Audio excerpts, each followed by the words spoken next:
Hello, everyone. Welcome to another episode of ITSS Verona's Member Series podcast. Thank you so much for joining us. I am Camilla Cormegna from the Crime, Extremism and Terrorism team, and with me there are also my colleagues Shams and Agostino. Today we have a great guest with us, Professor Anna Sergi. Anna Sergi is teaching criminology and organized crime studies at the University of Essex in the UK.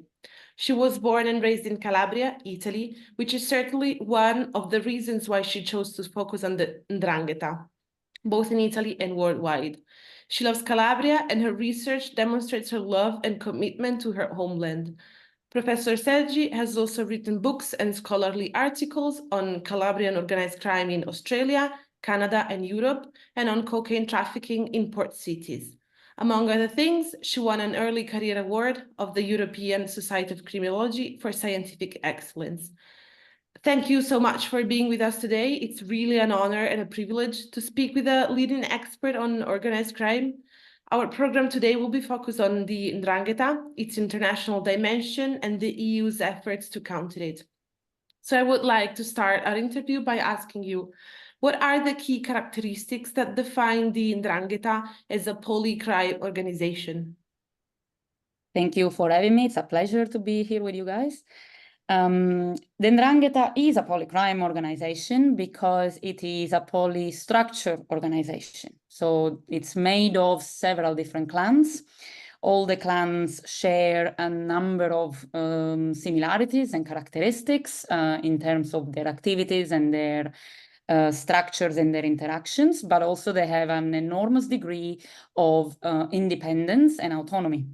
This means that there is no limit in what each Ndrangheta clan can do, in how they essentially organize their activities and they choose their opportunity structures, which essentially means that if they are successful at, let's say, one activity, say drug trafficking, cocaine trafficking, nothing stops them from engaging their cash and their capacity to go after different criminal activities at the same time. So the Ndrangheta is often referred to as a singular organization, but at the same time, the unitarity of the Ndrangheta is a structural characteristic. So the clans, as I said, are very different from one another, even though they share certain traits. They are different in the way they pursue crime. One clan might be extremely well-versed into cocaine trafficking. Another clan might be completely unable to enter the cocaine trafficking. One clan might be very good at engaging in how can I put it, infiltration in the legal economy. So by distorting, for example, public contracts and have no interest whatsoever in the drug trade.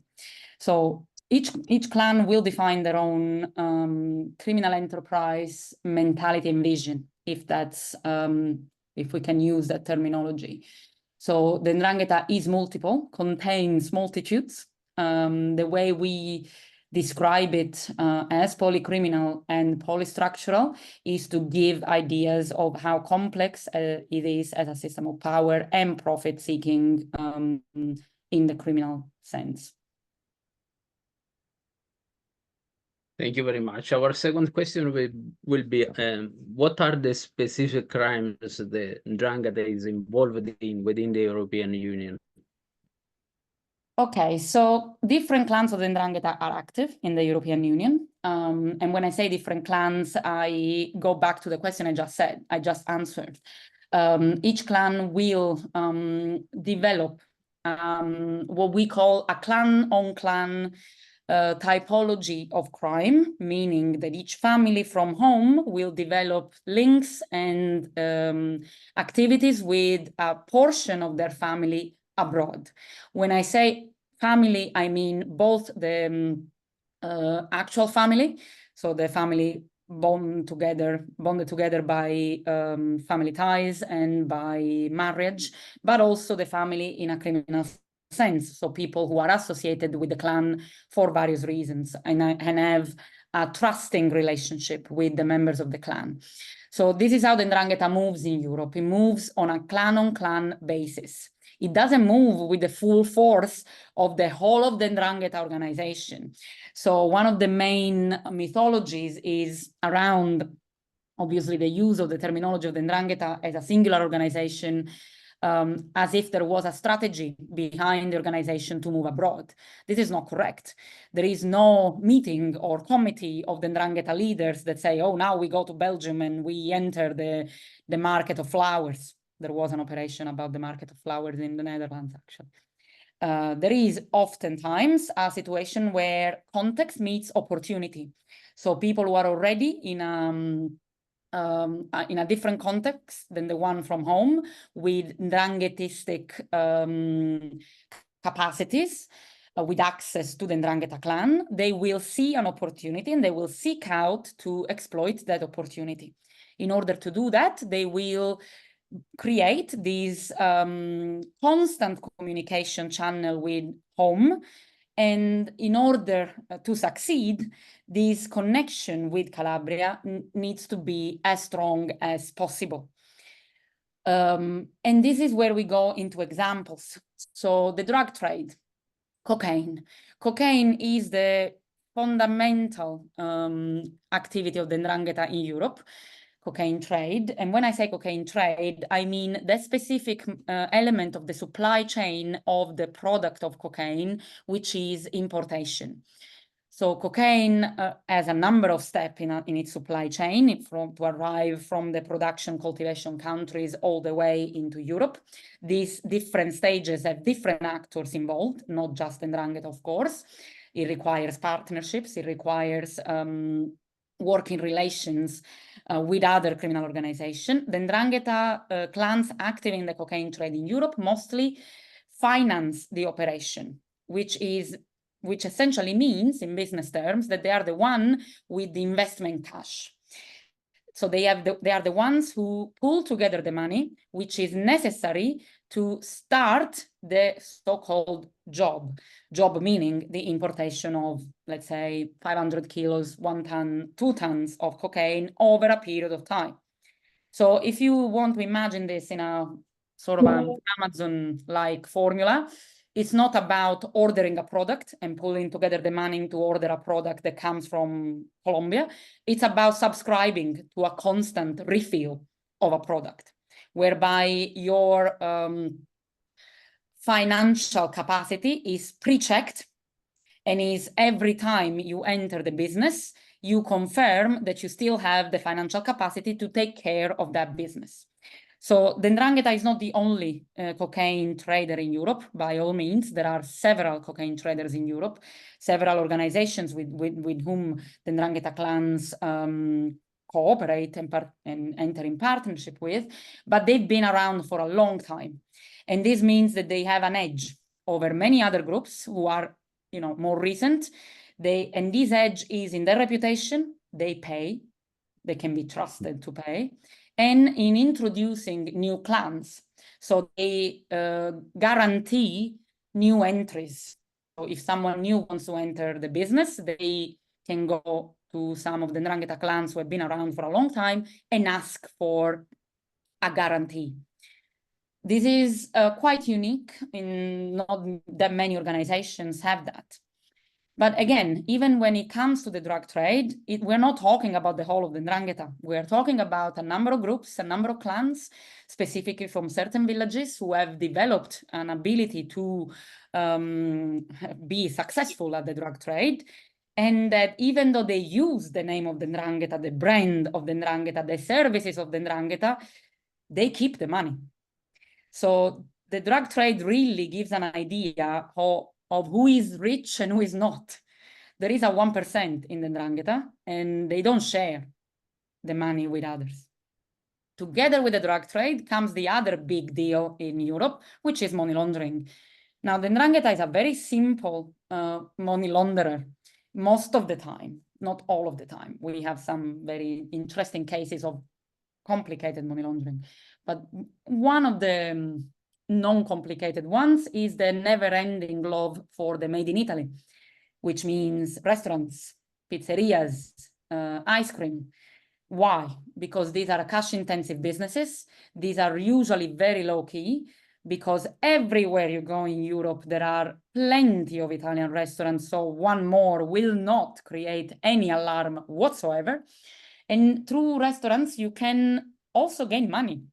So it's not a bad idea to invest in a restaurant or a pizza place. An Italian restaurant is always a good investment abroad, because Italian cuisine is often particularly appreciated. So on the one hand, you can launder money by pretending or inflating certain gains you are not actually having with the restaurant, by hiring people, which will facilitate visa situations. But at the same time, you can also sometimes make some money. So we have pizza places, restaurants, which are actual restaurants. So it's not like they're all front businesses. And also, and this might sound trivial, but with the 'Ndrangheta it is not, and I'll explain in a moment. These places serve as areas for meetings.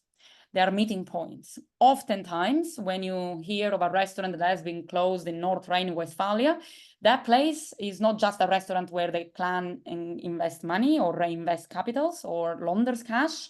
It's also a place to meet. And this is not trivial, because the 'Ndrangheta still lives very much with this fantastic tension between tradition and innovation, whereby they are fully modern organization in the way they work, but at the same time, they keep certain traditions alive, and those traditions are the backbone of the organization. So drug trade, money laundering, last but not least, a number of other smaller things, which some clans do, some other clans don't do. In many cases, they don't necessarily bring that much money for a long period of time. They tend to be discovered. And this is the case of public funds, European funds. This was the case in Slovakia, for example, with a specific clan who was managed to get their hands on, in a para-legal way, I would say, so with legally formed companies, which had been imbued with cash from the drug trade, and through those companies, legally founded, they managed to access funds from the European Union. This is oftentimes more difficult to discover for obvious reasons. Illegal activities are easier to spot. But we also had cases of waste dumping, which is another lucrative activity, waste trafficking and waste dumping at the hands of mixed organization, some elements of Cosa Nostra, some elements of the 'Ndrangheta in Romania, for example, a few years back. We have some cases of arm trade, not that many, to be honest. So, you know, the portfolio can be quite different, but overall, drug trade and reinvestment of the drug capital is the majority of the activities that get discovered. Thank you very much. And this leads me to the next question. How has the 'Ndrangheta organized itself in different European countries, and how does it collaborate with other criminal organizations within the European Union? Yes. So apart from Germany and partially Switzerland within the German, let's say, area, most of the time, as I said before, the 'Ndrangheta organization is a clan-on-clan structure, to the point that each clan can expand their activities in Belgium, in the Netherlands, wherever they please, if they find the opportunity to do so, and they do not have to ask permission to anyone. It's just the way the 'Ndrangheta works, clan on clan. I said the difference in Germany and in Switzerland because Germany and Switzerland have a more local structure of the 'Ndrangheta. There are clans of the 'Ndrangheta which are German and are Swiss, in the sense that they have developed for now 20, 30 years, sometimes more than that, in certain specific areas of the German state and in Switzerland as well. They have activities which are most of the time independent from home. When I say most of the time independent from home, I don't mean that they do not tell people at home what they're doing, but most of the time the drive to commit certain type of crimes starts from Germany and not from Calabria. So there are cases of second-generation migrants, so people whose relatives were Calabrian, who migrated from the Aspromonte region, maybe in Germany, who were born and are now 30, 35-year-old, but they were born in Germany or they were born in Switzerland. They are German citizens. They speak German better than Italian, but they are within these systems whereby their family belongs to Ndrangheta tradition. They become Ndranghetisti abroad, and from abroad, they create opportunities for the German Ndrangheta to grow. So this is a different story, meaning as well that if something goes wrong in any of their dealings, there will be structures in place in Germany, people in Germany who are representatives of the Ndrangheta in a German context. You don't have to go and deal with the people from home. You will necessarily deal with the people at home. This is, again, very complicated because things are constantly in motion, but it's often very interesting to see how even the Ndranghetisti are confused.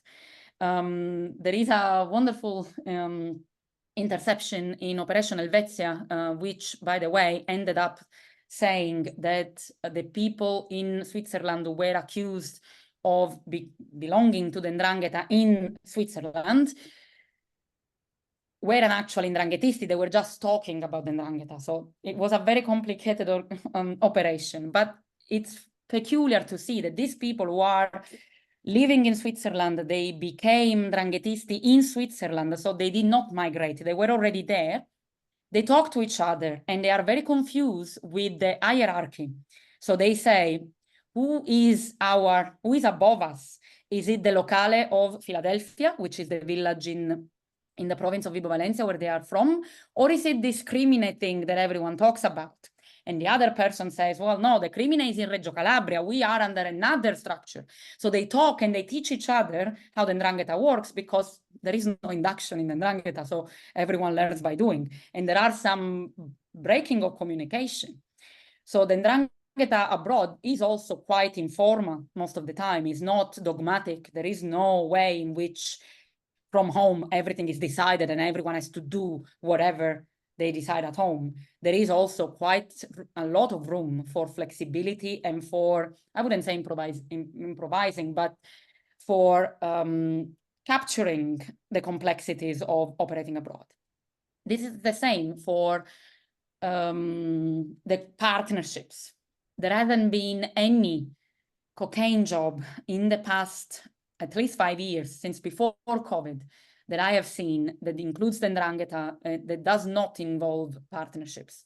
The best partners at this stage are local partnerships. So in Germany, the two biggest trials, and I say trials because they are before the courts in Germany, involving the Ndrangheta from Operation Pollino in 2018, Operation Eureka in 2023, with the trial starting now, are all involving German citizens, Turkish German citizens, Dutch German citizens, Belgian people who work in Germany, different kind of people. In Italy, most of the time, it's a partnership with the Western Balkans groups because it's an historical partnership that we have had since forever, since the time the Balkan groups were operating in the illicit cigarette smuggling.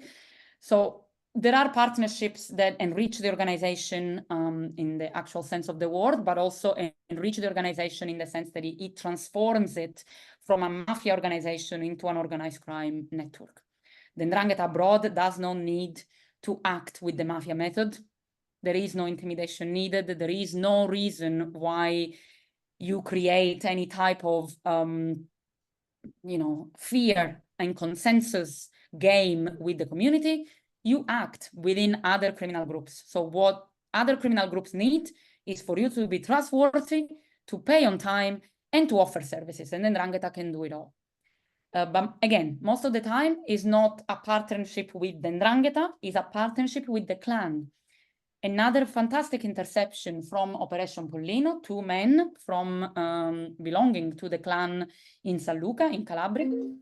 Oh, sorry. Oh my God, I'm sorry. I thought I had, okay. Sorry.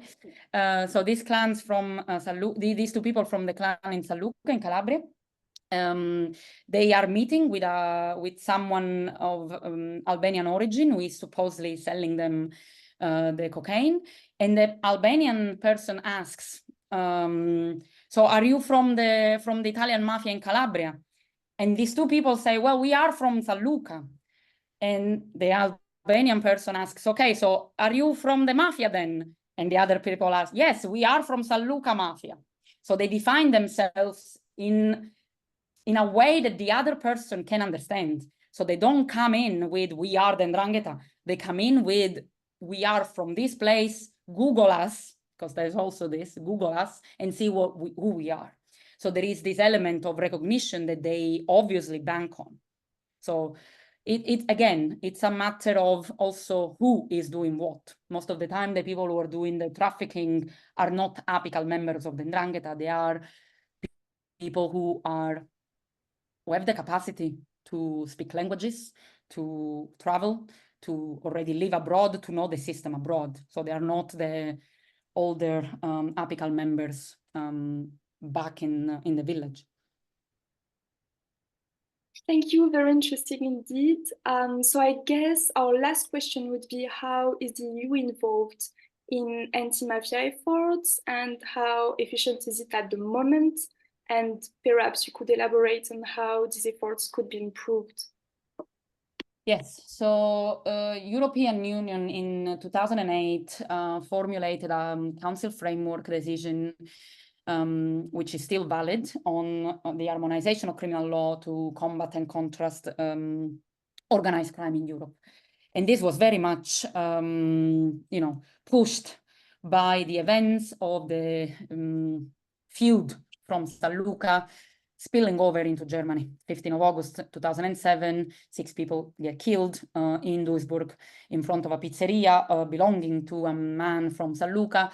And it was an incredible, arrogant act from the clans who never had killed abroad for a feud.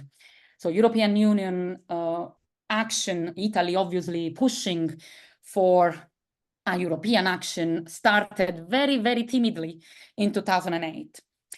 Obviously, harmonization takes a while, but at the moment, all states in Europe have not only the criminal association crimes, not necessarily mafia association, but because that's a specific of Italy and it has to remain a specific of Italy. However, there are systems in place to harmonize not just criminal law, which was done in 2008, but overall, up to this day, system to coordinate police work through Europol and prosecutorial job through Eurojust. Now, Europol has launched in 2018 the network At-On. At-On is sponsored by the DIA, is heavily organized by the Italian state, of course, through the DIA, the Direzione Investigativa Anti-mafia. And they essentially reunite those countries who feel are most impacted by Italian mafia's presence, which are France, Spain, Germany, Switzerland, to a certain extent, as associates, the Albanian state, and of course, Croatia, the Western Balkans more generally, and the Netherlands has joined in. Every once in a while, someone joins in. So this creates a network, At-On, called At-On, which is supposedly investigating mafia-style organized crime. Now, mafia-style organized crime is the way Europol has decided to call this criminal organization, to try and not link, this is difficult, so I'll try and be clear, try not link the word mafia to Italian, but try to start working towards an idea that mafia style, the mafia method, can be also not Italian. So to create an understanding that we don't have just the Italian mafias, that various other groups could behave like Italian mafias do. We are still working on it. It's not there yet. Eurojust has done something similar, especially because at some point we had a vice president of Eurojust who was Italian.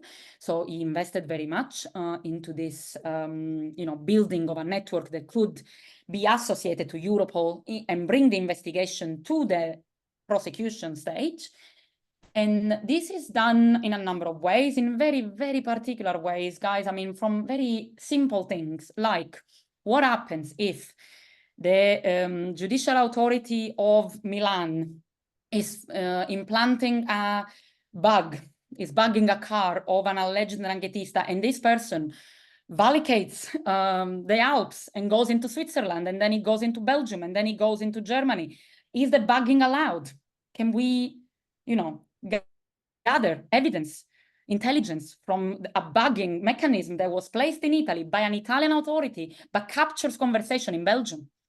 So this sounds extremely trivial, but it can make an enormous difference. Because if I can listen in to what this person is saying, and then I can build in investigations and have the evidence valid in all the states, that changes quite a lot. So Eurojust is facilitating that to the point of becoming the point of reference for the fantastic thing that are the joint investigative teams. Joint investigative teams are really taking off. I'm very, very happy to see that. They started, a bit in a difficult way, but in Operation Pollino, we saw that. In Operation Eureka, we saw that last year, where different groups of authorities start together the investigation. So it's not that Italy is investigating on its own and at some point, 2 years down the line, we need to call the Germans. No, we start already with the Germans. We start with the Germans, with the Spanish, with the French. Everyone does its own. We all share in investigation materials. We all share eventually intelligence or evidence. And this brings in action days. So the moment in which all these authorities will make the arrests and will activate their own national channels to eventually act in concert.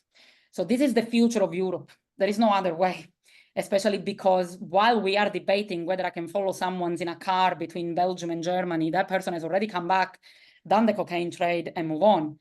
So we can't be that slow. We need to be able to understand and be quick in the lack of boundaries that the drug trade or other crimes require and benefit from, and we can't be hindered by boundaries instead. In 2021, the European Parliament looked at the legislation of 2008 and said, hey, how are we doing? Is everyone okay with this legislation? Most countries were okay with criminalizing organized crime in a sort of similar way. However, the European Parliament in 2021 pushed towards an understanding and inclusion of mafia-style behavior in European legislation. We are not there yet, but it's, these things take time. But the European Parliament says, okay, there is organized crime. There is also mafia-type organized crime. We need to understand how mafia-type organized crime acts transnationally. And we are at that stage where investigations work, joint investigative teams work, prosecution in different countries work. What doesn't work are trials. So most of the time, these operations fragment into separate national trials. So 4 people go under trial in Germany, 4 people go under trial in the Netherlands, 8 people go under trial in Italy, and so on and so forth. And when this happens, the wonderful operation that we have done at the police level or at the prosecution level falls apart, because national law, even if national criminal law is harmonized, procedure is not. And this creates an enormity of problems. We are at the moment, for example, in Italy, Operation Pollino, the trial for Pollino has ended last year in very quick, from 2018 to 2022 in appeal. So most of the sentences are final. In Düsseldorf, Operation Pollino is still at the first degree. 4 years down the line, we don't know when it's going to end, because there are problems and technicalities, and we don't know whether it's worth saying that these people are part of the Ndrangheta. How can we prove that they're part of the Ndrangheta? It's a whole situation. So we have probably the next step is to harmonize criminal procedure. But again, we need to see also the political appetite for that, and the European election will tell us more in the next months of what is the appetite. Professor Sergi, thank you so much for your precious insights and comprehensive description of the Ndrangheta organization's network. the links in Italy and abroad as well, and for evoking the EU efforts to counter that. As researchers of crime and terrorism, we really hope our paths will cross again in the future. And thank you so much for being with us today. Thank you very much for having me, and I'm sorry for the phone that goes off. It always happens in the weirdest of time. But thank you so much for your questions. There is no problem. Thank you. And thank you very much. Have a good time. Thank Bye. you very much. Bye-bye.